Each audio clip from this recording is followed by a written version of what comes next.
My name is Emily, and I am from a small town in the Philippines. I was only 19 years old when I got married to a man named David. He was kind to me in the beginning, and my parents thought he was a good man. He lived in the United States, and after the wedding, I was supposed to go with him. I was scared. I had never been far from home. I had never taken a plane, and I didn't speak much English. I cried a lot before I left. I didn't want to leave my family, especially my mother. She was everything to me. We talked every day, and she always helped me when I was sad. She cooked for me, made me laugh, and gave me warm hugs. I didn't know how I would live without her. Before we moved, David stayed with us in our house for 3 weeks. He was quiet and didn't talk much, but I thought maybe he was just shy. After those weeks, it was time to go. I packed my clothes and a few pictures of my family. My mother gave me a silver bracelet and said, "This is to remind you of me. Stay strong, my daughter." I hugged her tightly and cried so much. She was crying too. I had never seen her like that. Saying goodbye felt like someone was pulling my heart out. We took the flight to New York. The journey was long, and I felt sick. My eyes were red from crying, and my stomach hurt. David didn't talk to me much on the plane. He looked out the window most of the time. I felt very alone already. When we reached New York, it was cold and windy. It was winter and snow was falling. I had never seen snow before. It was beautiful, but I could not enjoy it. I was too sad and scared. David's father came to the airport to pick us up. His name was Mr. Collins. He looked serious and didn't smile. His wife, Mrs. Collins, stayed at home to cook, David said.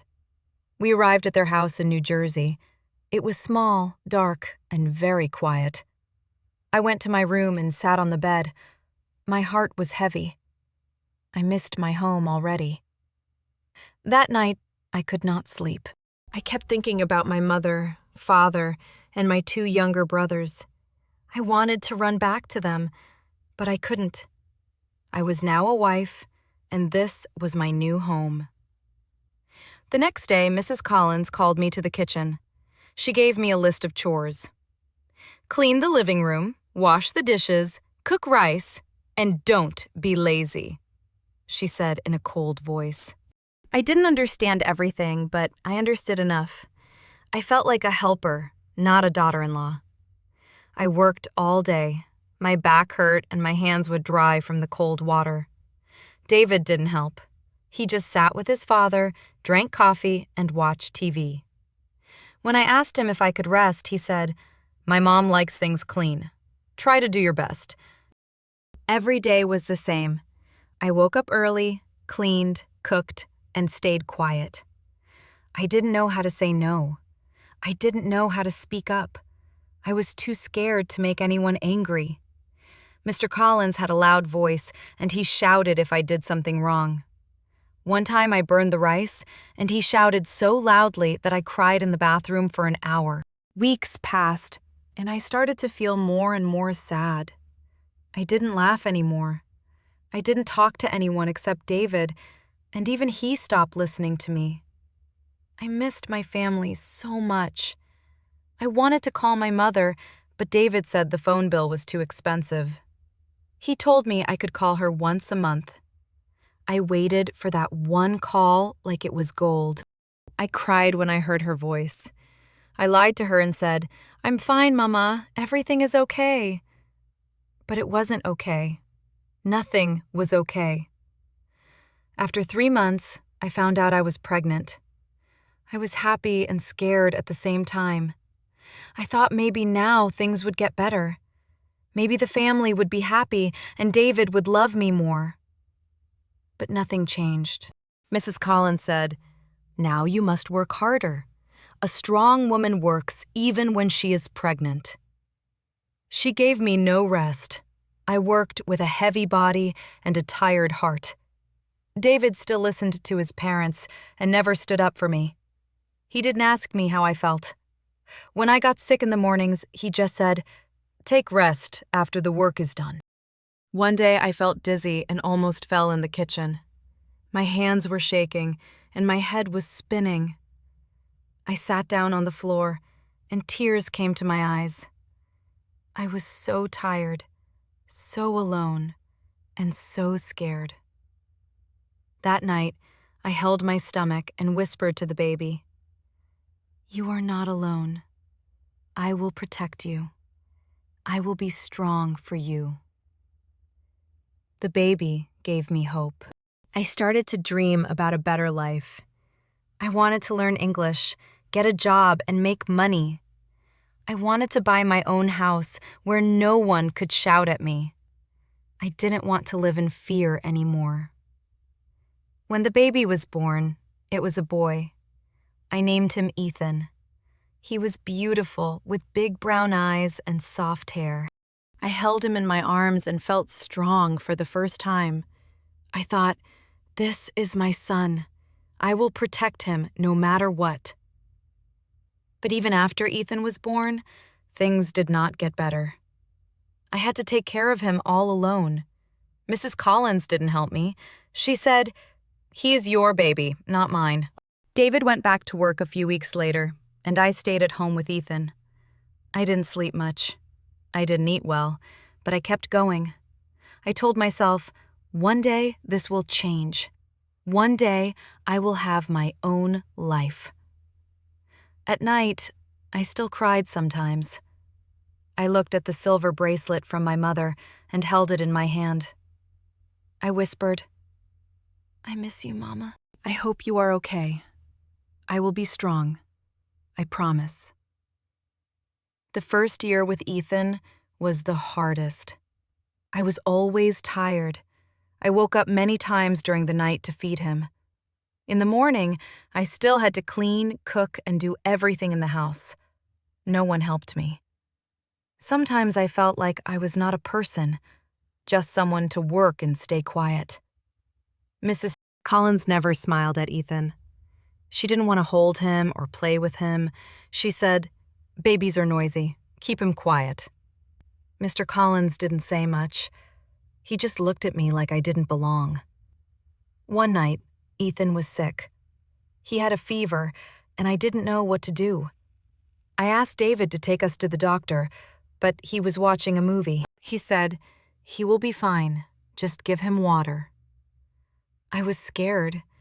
I held Ethan in my arms and cried. I stayed awake all night and prayed he would feel better. I missed my mother more than ever. I wanted to hear her voice, but it was not time for my monthly call. I sat in the dark with Ethan and whispered, "I love you, Mama. I need you." After that night, I decided something. I needed to be stronger. I could not wait for someone to save me. I had to save myself. I had to do something for me and my son. I looked in the mirror and said, "You are a mother now. You must fight." I started to look for ways to learn English. I found a small community center near our home that gave free English classes. I told David I wanted to go. At first, he said, "No, you're too busy." But I didn't stop asking. After many days, he finally agreed, but only for 2 days a week. I was so happy. I went to class with other women like me, immigrants from different places, Mexico, India, Egypt, and more. I was shy at first, but I listened carefully. I learned how to say simple things like, "I need help," "I want water," and "My baby is sick." Every new word gave me power. The teacher, Miss Lisa, was kind. She always smiled and helped me when I didn't understand. She said, "You are smart, Emily.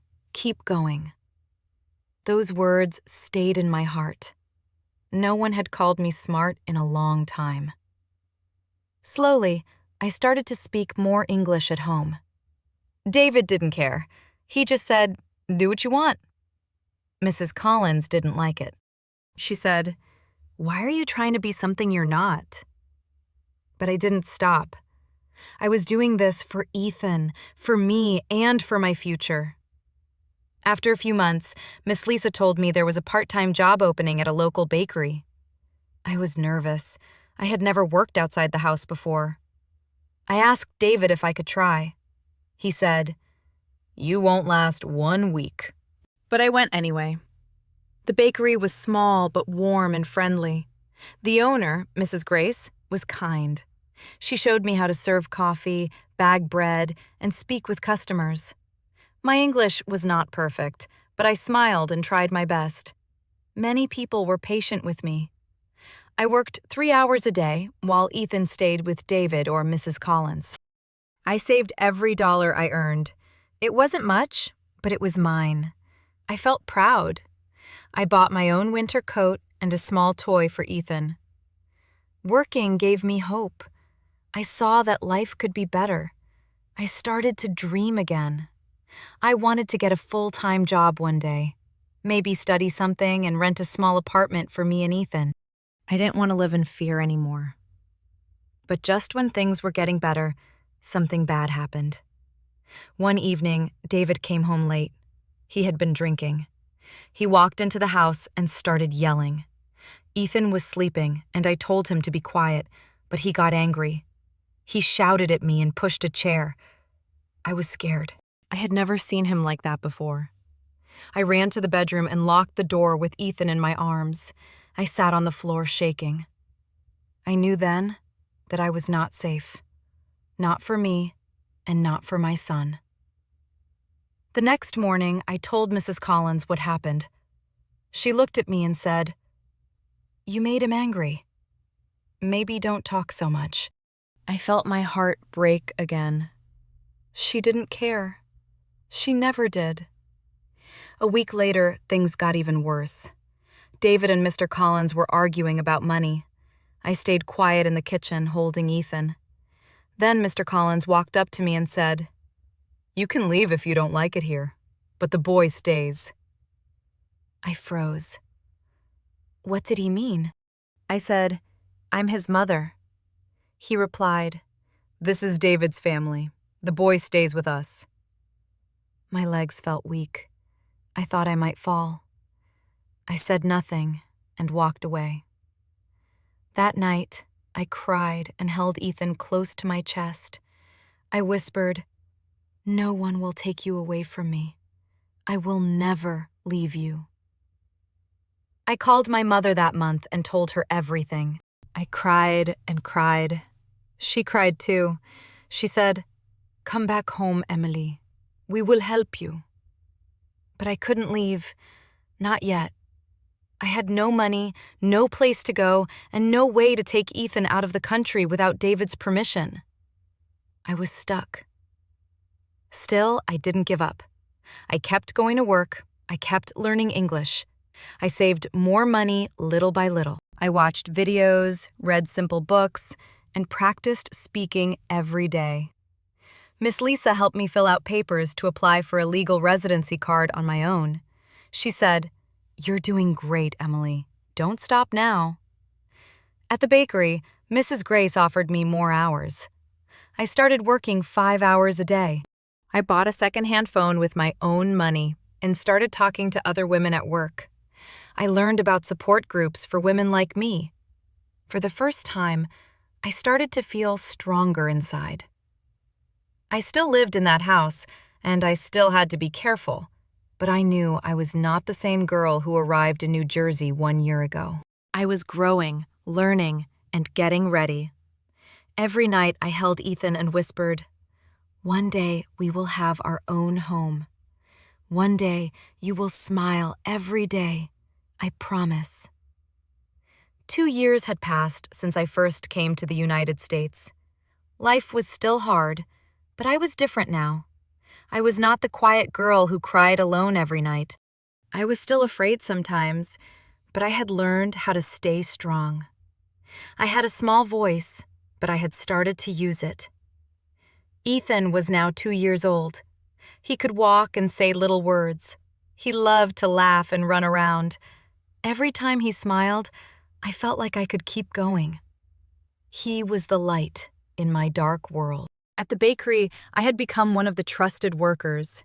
Mrs. Grace gave me more hours and even let me help with simple paperwork. I still didn't speak perfect English, but I had improved a lot. I could now speak to customers, ask questions, and understand most things. I also started meeting other women from different countries. Some of them had stories like mine, young mothers living with people who didn't treat them well. We began to talk and share. One woman named Maria became my good friend. She told me, "You are not alone. You are doing better than you think."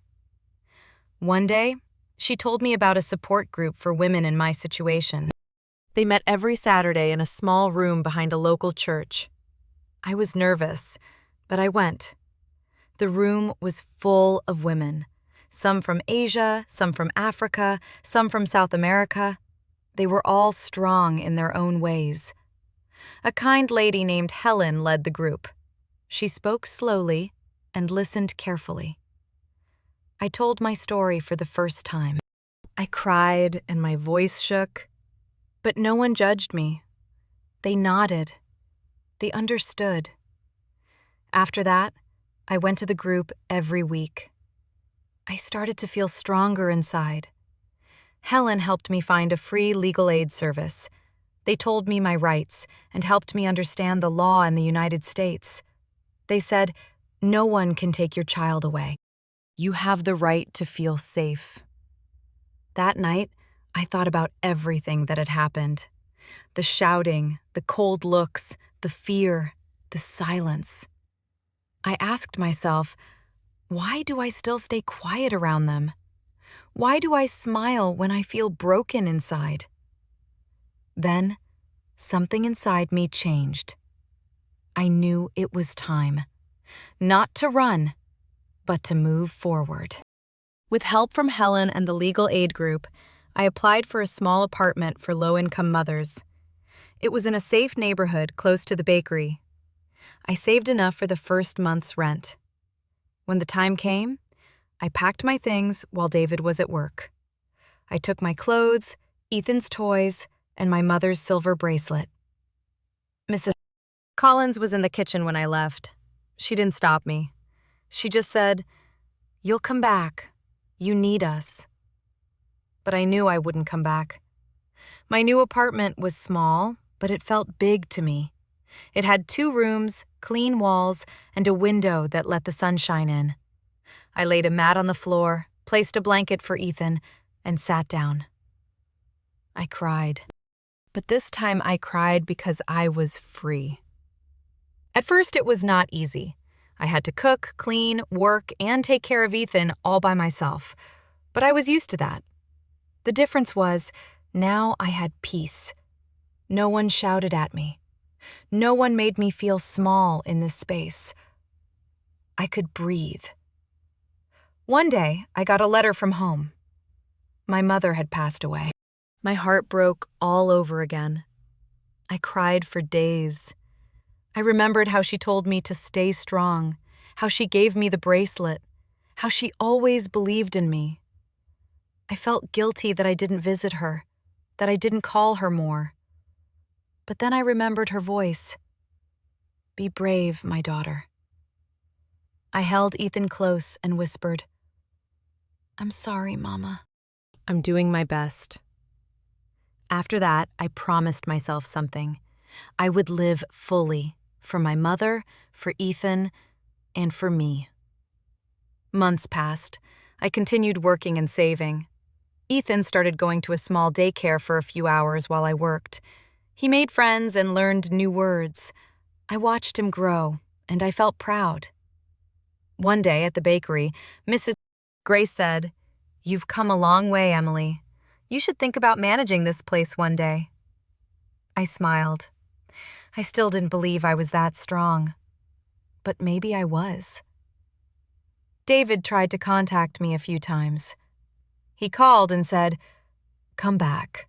Ethan needs his father." I said, "No." I was kind but clear. You had your chance. I'm doing what's best for us now. I still feel pain when I think about the past. I still cry sometimes, especially when I remember my mother. but I don't cry from fear anymore. I cry from healing, from remembering, from growing. Some days are still hard, but now when I wake up in the morning and see Ethan sleeping beside me, I smile. I get up, make tea, and start my day. This is our life now. Simple, honest, and ours. I am not rich. I don't have everything. But I have peace. I have freedom. I have a son who loves me. I have friends who support me. And I have myself. And that is enough. If this story touched your heart, don't forget to like, comment, and share. More emotional and inspiring stories are coming soon on Learn English by Stories.